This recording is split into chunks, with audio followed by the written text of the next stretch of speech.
নমস্কার। আজকের ভিডিওটা কেবল আর কেবলমাত্র মালদার ইংলিশ বাজার রিজিয়নের জন্য। অবভিয়াসলি আপনাদের সবাইকে স্বাগত এই ছোট্ট ইউটিউব চ্যানেল যার নাম অখণ্ড ভারত। আপনি এখানে দেখতেই পাচ্ছেন। আমাদের লক্ষ্য যে আমরা অখণ্ড ভারত বানাবো। আজকে একজনের ফটো দেখায় আপনাকে। অবভিয়াসলি ভিডিওই দেখায়। দেখুন ভিডিওটা তারপর বলছি। নির্বাচন নয়, এই নির্বাচনটাকে দুইটা বিষয় নিয়ে আমরা এই নির্বাচনের প্রধান ইস্যু। এক হচ্ছে আমাদের এই রাজ্যে পশ্চিমবঙ্গে আমাদের আগামী প্রজন্মের কর্মসংস্থানের ব্যবস্থা হবে কিনা, আমাদের এখানে দুর্নীতি মুক্ত সমাজ গড়ে উঠবে কিনা, আমাদের আগামী প্রজন্ম দুধে ভাতে থাকতে পারবে কিনা। আর দ্বিতীয়টি হচ্ছে আজকে আমাদের হিন্দুদের একমাত্র হোমল্যান্ড থাকার জায়গা সারা পৃথিবীতে আমাদের এই পশ্চিমবঙ্গ, সেই পশ্চিমবঙ্গ সুরক্ষিত থাকবে কিনা।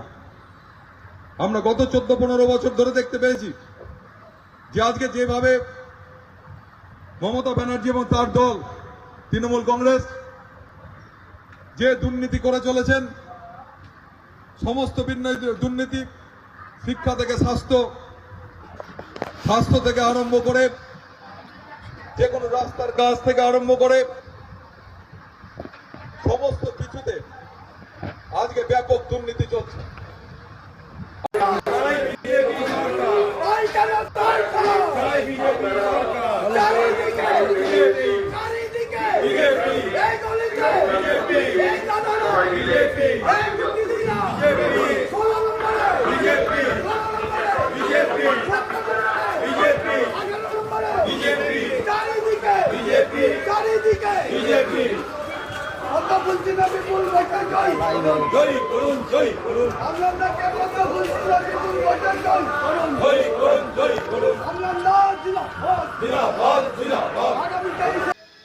এনার নাম অম্লান ভাদুড়ী।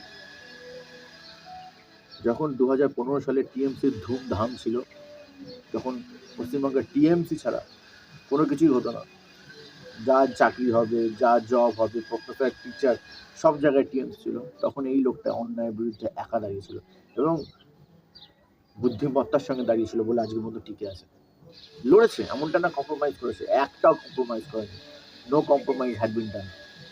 লড়ে গেছে, নন স্টপ লড়ে গেছে, নন স্টপ। তাই জন্য আর না খালি লড়ে গেছে, আমাদের সবার সঙ্গে উনি এভাবে কানেক্টেড, মানে উত্তরবঙ্গের লোকেদের সঙ্গে উনি এইভাবে কানেক্টেড ডাইরেক্টলি ভাবে।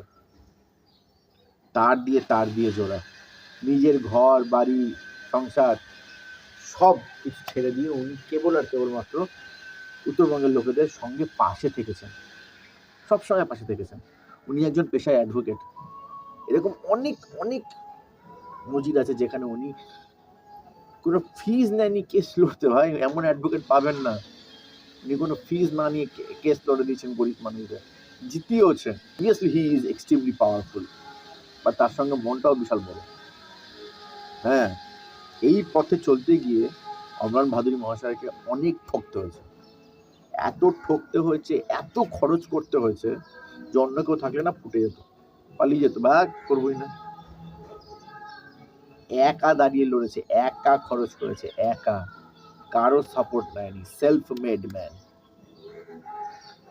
তার উপরন্তু নরনারায়ণ সেবা করান, আয়োজন করান, শিব পুজো মেলা নরনারায়ণ সেবা আয়োজন করান। তখন পুরো মালদা টাউন খেয়ে যায়। আর এমনি সেমনি মেনু হয় না, যখন তারামায়ের পুজো হবে, এই মালদার ইংলিশ বাজারের ওনার যে এলাকাটা ছিল ওখানে এসে একদিন খেয়ে যাবে, দেখবেন মেনুগুলো কত হাই প্রোফাইল মেনু হয়।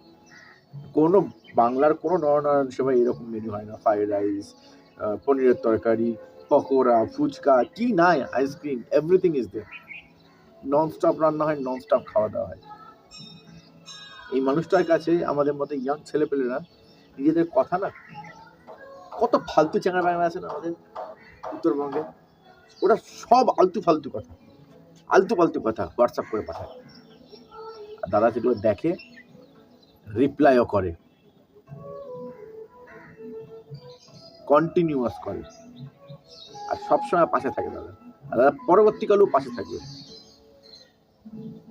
তো আমি ইংলিশ বাজারের মানুষকে হাত জোড় করে রিকোয়েস্ট করছি, এইবার আমরান ভাদুরীকে জিতান, দেখবেন অনেক সুবিধা পাবে, অনেক বেশি সুবিধা পাবে, অনেক বেশি সুবিধা পাবে। আপনাদের কথা এতদিন পর্যন্ত আমাদের কথা কোনোভাবেই কলকাতায় পৌঁছাতো না,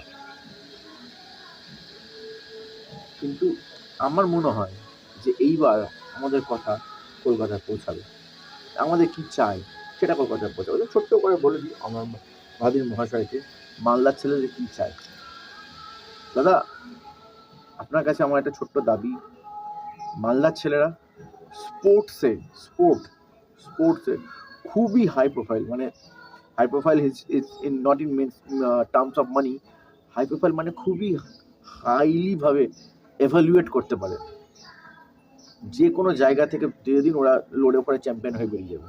তো এই স্পোর্টসের যারা ছেলেপেলে যারা চ্যাম্পিয়ন হচ্ছে, সেটা একটা ডিস্ট্রিক্টে কিংবা একটা জেলায় চ্যাম্পিয়ন হতে গেলে না, একটা জায়গাতে একটা সাবজেক্টে, ধরে নিন যে কোনো খেলা হোক, ধরে নিন ফুটবল হোক কিংবা রানিং হোক কিংবা জ্যাভলিন থ্রো হোক, বক্সিং হোক, কুস্তি হোক, এই জায়গাগুলোতে না 4 ঘন্টা 5 ঘন্টা করে দিতে হয়।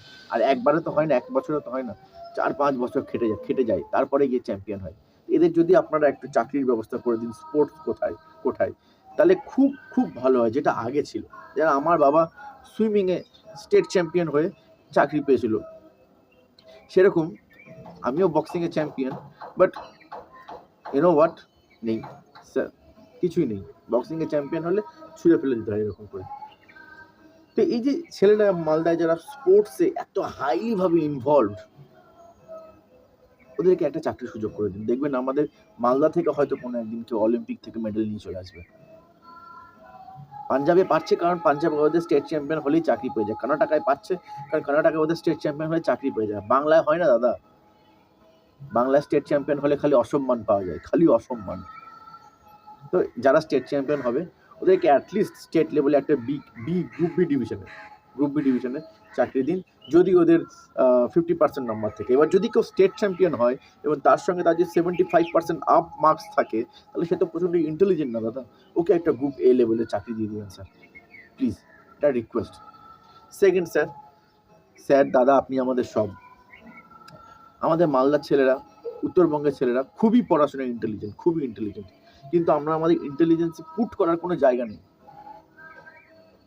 তো প্লিজ দাদা, আজ আমাদের মালদায় একটা ন্যাশনাল লেভেলের ইঞ্জিনিয়ারিং কলেজ তৈরি করে দিন, যেখান থেকে আমরা চ্যাট জিপিটির মতো এআই বানাতে পারবো, গুগলের মতো জিনিস বানাতে পারবো, মাইক্রোসফটের মতো জিনিস বানাতে পারবো। আমাদের কাছে সে ফিল্ডটাই নাই দাদা, যে আমরা করতে পারবো। আমাদের মতো ইন্টেলিজেন্ট ছেলেপেলে বাইরে গিয়ে লোকেদের বেগার খাটছে, বাংলার নাম উজ্জ্বল হবে কীভাবে? থার্ড, মালদায় যে সময় ছেলেরা পড়াশোনা করে না, ভাবে অন্য কিছু করবে, মালদার আসল বিজনেস দাদা তুমি সব জানো, তবুও আমি বলছি, কাপড়ের বিজনেস ব্রিটিশ টাইমের আগে থেকে মালদার রেশম শিল্পে বেস্ট ছিল। আজকে মালদার পাশেই রংপুরের ঢালাও অল ওভার ওয়ার্ল্ডের কাপড় তৈরির ফ্যাক্টরি আছে। মালদা থেকে রাজশাহী কত দূর? 20 কিলোমিটারও না, অথচ মালদায় একটাও কাপড়ের ফ্যাক্টরি নাই দাদা। প্লিজ, ছোট্ট রিকোয়েস্ট আপনাকে, আপনি মালদা, বালুরঘাট, রায়গঞ্জ এগুলো জায়গায় কাপড়ের ফ্যাক্টরি খুলে দিন। বাংলাদেশের লোকজন তো ওপেনলি বলছে ওরা আমাদের শত্রু, তো ওদের বিজনেস বাঁচিয়ে আমাদের কি লাভ? আপনি দিন না আমাদেরকে, আমাদের যে সমস্ত লোকেরা বাইরে গিয়ে এখানে ওখানে বেগার খাটে, রাজমিস্ত্রি কাজ করে ঘর চালানোর জন্য, ওরা আমাদের দেশে আমাদের কাপড়ের ফ্যাক্টরিতে কাজ করবে, এখানেই কামাবে 25,000 টাকা করে মাস। বাংলাদেশে তো ওদেরকে 20,000 25,000 টাকা করে মাস দেয় রংপুরে, রাজশাহীতে, এখানেও দিবে না দাদা, সুখে থাকবে, সকালবেলা যাবে বিকালবেলা আসবে, সুখে থাকবে। তারপর প্রধানমন্ত্রী এসে এখানে বলে গেছেন ফুড প্রসেসিং সিস্টেম বানাবে।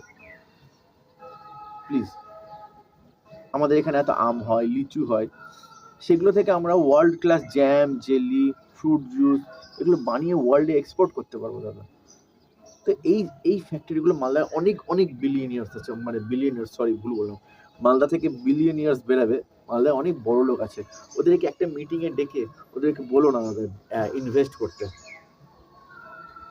প্লিজ ওদেরকে বলো ওরা ইনভেস্ট করুক, ওরা ফ্যাক্টরি বানাক, সেখানে আমাদের সাধারণ লোকেরা গিয়ে কাজ করবে। দুটো ফ্যাক্টরি দাদা, একটা টেক কোম্পানি যেটা ইন্ডিজিনিয়াস টেক কোম্পানি স্টার্টআপ, যেটা মালদা টাউনে অথবা বালুরঘাটে অথবা উত্তরবঙ্গে চ্যাট জিপিটি, মাইক্রোসফট, গুগল অথবা অ্যান্ড্রয়েডের মতো operating system, homemade operating system বানাবে, এইটা চাই। 2, রেশম শিল্পে যে সমস্ত ওয়ার্ল্ডের যত প্রোডাকশন হাউসগুলো আছে, যারা এখন রাজশাহীতে প্রডিউস করে কাপড়, ওরা মালদাতে প্রডিউস করবে কাপড়। That's it. সেম স্যালারি অথবা বাংলাদেশ থেকে কিছু কমে কাজ করে দেবো প্রথম কয়েক বছর। 3 নম্বর হচ্ছে food processing system. Food processing system, jelly, jam, sauce, fruit juice, এগুলো। আরেকটা যেটা চাই, এই যে মালদায় যা স্পোর্টসে যারা খেলাধুলায় আছে, তারা যখন চ্যাম্পিয়ন হবে তাদেরকে একটা চাকরি অ্যাসিওর করে দিন দাদা প্লিজ। অথবা গানে, আঁকাতে যারা যখন বেস্ট হবে টাউনে, একটা কম্পিটিশন করুন, স্টেট লেভেল কম্পিটিশন, যেখানে যারা গান, আঁকা, নাচ, নাটক, খেলাধুলায় বেস্ট হবে, ওদেরকে এখানে একটা চাকরি দিন, তাহলে এরাও সম্মান পাবে। এভাবেই আমাদের সমাজ, আমাদের হিন্দু সমাজ গড়ে উঠবে আরো শক্তিশালী। এটাই আমাদের একটা ছোট্ট, আমাদের তো কোনো ভ্যালু নেই দাদা এখন মার্কেটে, উই আর ভ্যালুলেস পিপল। তো আমাদের এই ভ্যালুহীন ছেলের কাছ থেকে একটা ছোট্ট কি বলবো চাওয়া আপনার কাছে, আপনি প্লিজ, আপনি অনেক উপরে যাবেন, আমরা চাই আপনি অনেক উপরে যান। মন থেকে বলছি দাদা, আপনি উপরে যান, আপনি অনেক বড় পোস্ট হোল্ড করুন, পার্লামেন্টের বড় পোস্টে গিয়ে মন্ত্রী হন। আমাদেরকে প্লিজ দাদা এই সুযোগগুলো করে দিন। একবার এস্টাবলিশড হয়ে গেলে না, মালদার লোকেদেরকে, বালুরঘাটের লোকেদেরকে, রায়গঞ্জের লোকেদেরকে আর ঘুরে দেখাতে হবে না। জয় হিন্দ, বন্দে মাতরম, হর হর মহাদেব, শুভ নববর্ষ দাদা, ভগবান আপনাকে ভালো রাখুক। সরি, আমি একটু তোতলে যাই মাঝে মাঝে।